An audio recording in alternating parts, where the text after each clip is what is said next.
Мои соболезнования.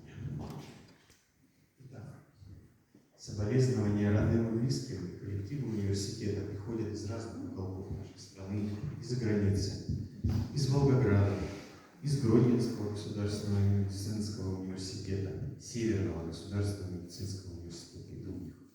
Благодарим всех присутствующих за слова соболезнования. Лев Исаакович навсегда останется в наших сердцах и в памяти науки. Приглашаем всех желающих поехать к месту захоронения, пройти в автобус. В 15 часов в профилактории университета будет организован поминальный обед.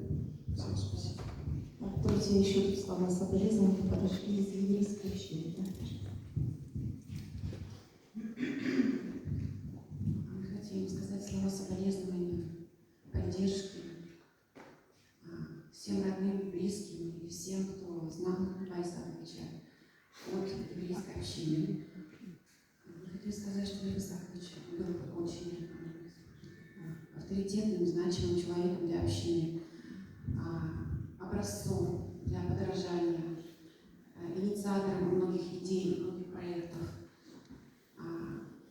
На его опыте и на его примере выросло целое поколение молодых преподавателей воскресной школы. Действительно, очень большая утрата для общины.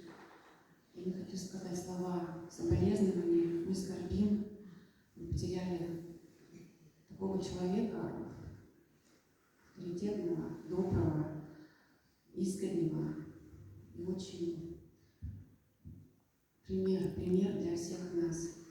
Примите, пожалуйста, слова нашего духовного. Мы очень скорбим вместе с вами и держитесь с вами.